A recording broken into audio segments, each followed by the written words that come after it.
Did you know that your digestive tract is the only place in your body that actually interfaces with the outside world? It's true, and the food you eat, plus any particles that travel along with it, have the opportunity to get inside your body. What is and is not allowed to get inside your body, plus how your body responds, is directly related to the health of your digestive tract. This is constant filtering and response to the food that it interacts with is why good digestive health is such an important part of your overall health.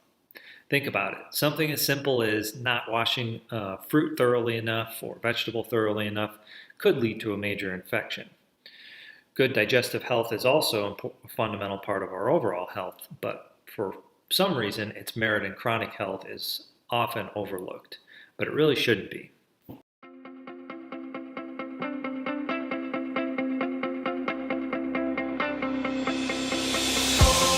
My name is Dr. Terranella, and in this video, we're going to explore a few digestive health claims and help you sift through what's true and what's not so you can keep your digestive health in optimal shape.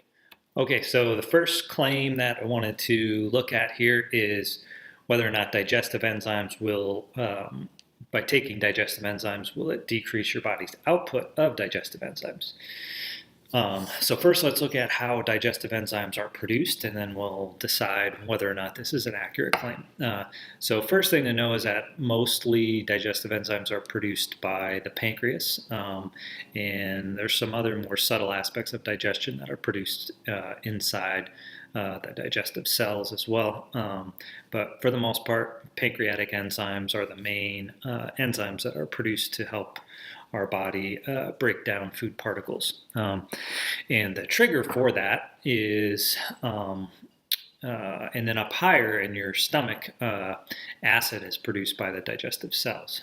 So the initial trigger for digestive enzymes to be produced and acid to be produced is the things associated with actual eating. So smelling, sight of food, and the actual food entering into your mouth and in the digestive tract will trigger an increased production of acid and digestive enzymes. The enzymes are produced a little bit lower down, acid is higher up, but and then actually like thinking about food can also trigger secretion of acid and enzymes. So for instance, if I tell you to think about biting into a lemon, you're probably going to start salivating a little bit if you really bring that into your mind. So that salivation means that you're also producing enzymes in your digestive tract and acid in your stomach.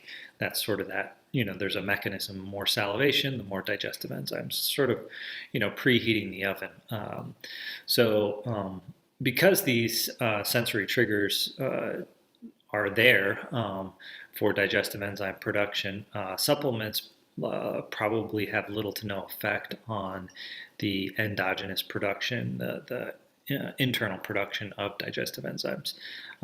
Several studies have shown enzymes are beneficial in people that are not producing enough, like in cystic fibrosis and lactose intolerance.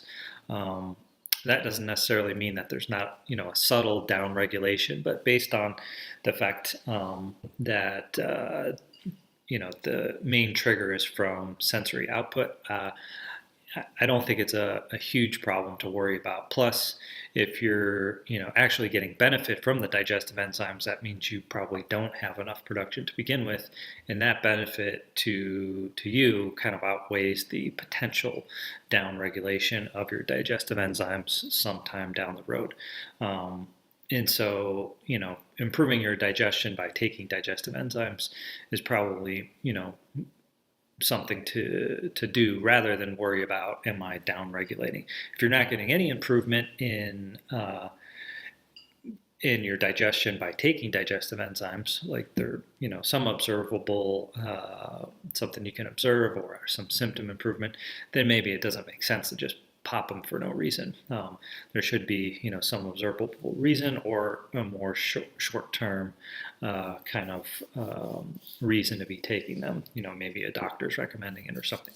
So hopefully that's clear. I think taking digestive enzymes is beneficial for people that don't have enough production, and whether or not it downregulates, I think it's probably not a huge problem.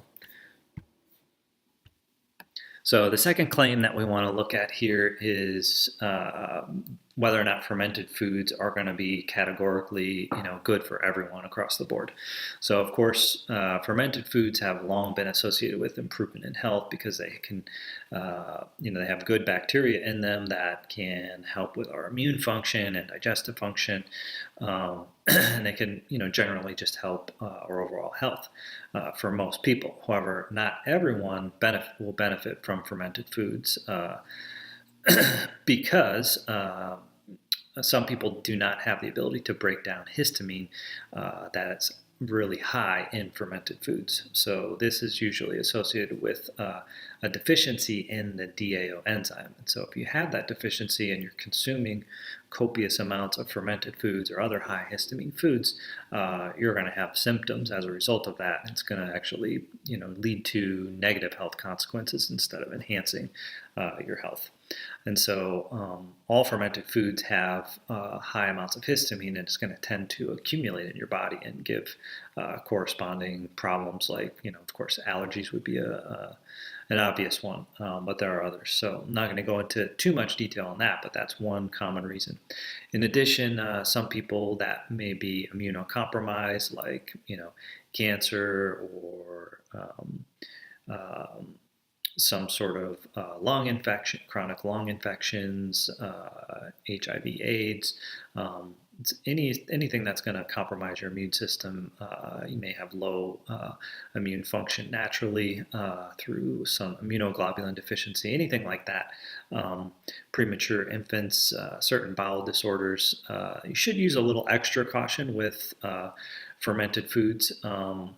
If you're, really sick that way, I would use a little extra caution.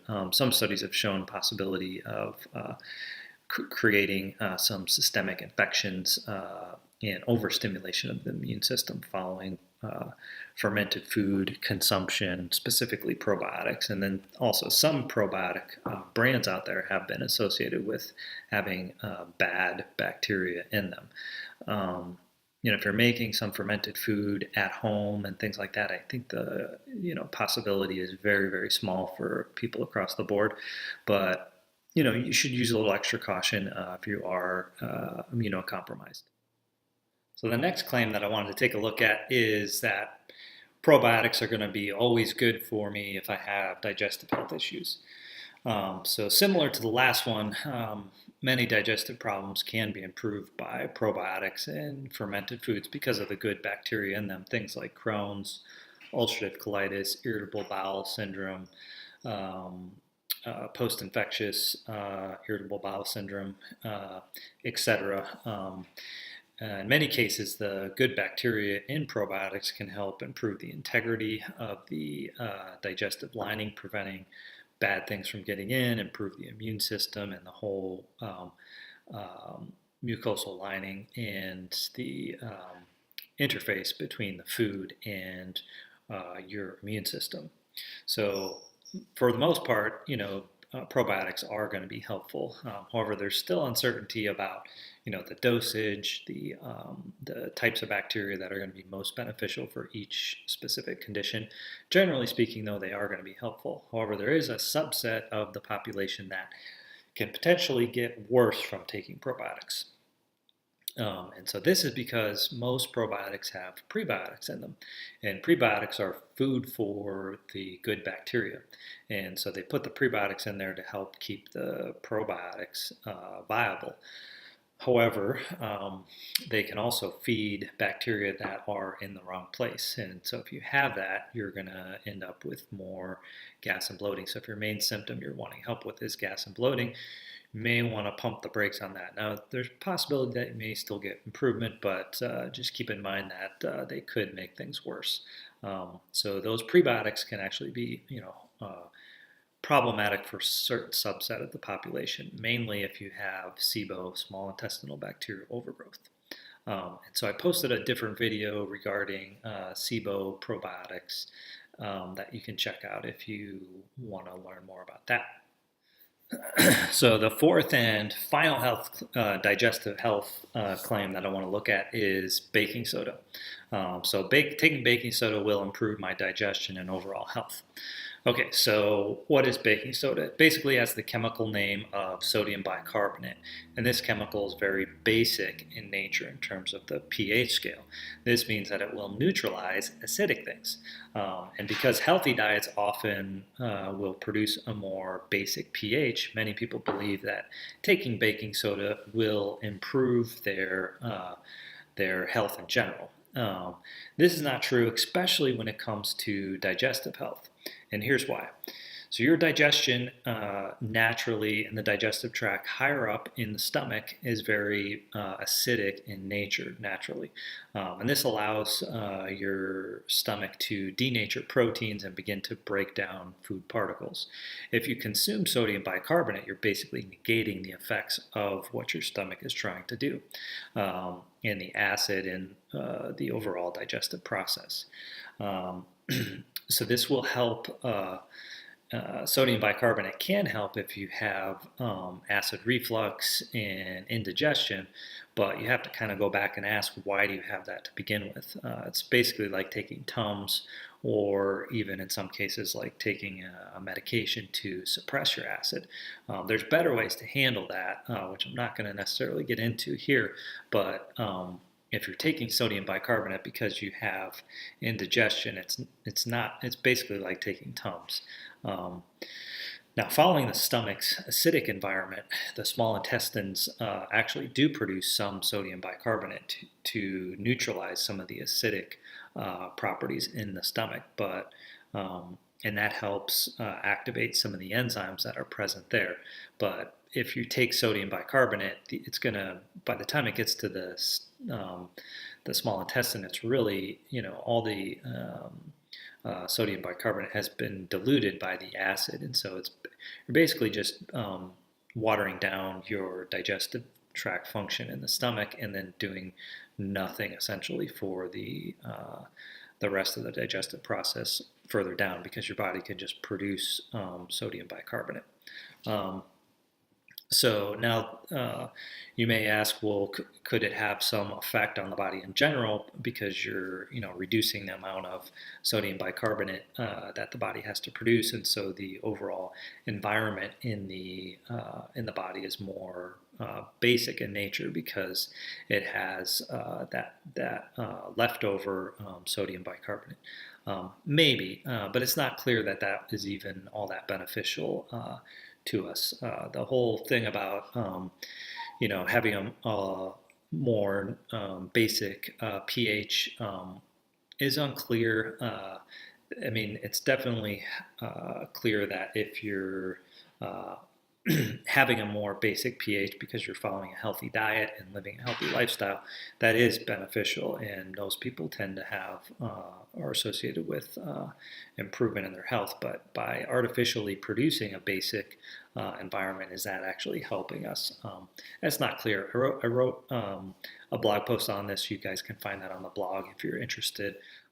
Hey, I hope this video was useful to you in helping you think about and understand which things will and will not be helpful for your digestive health. If it was, please click on the like button, because this helps me determine which videos, which topics people are most interested in, and which things you're liking the most. I'll be posting more videos on soon.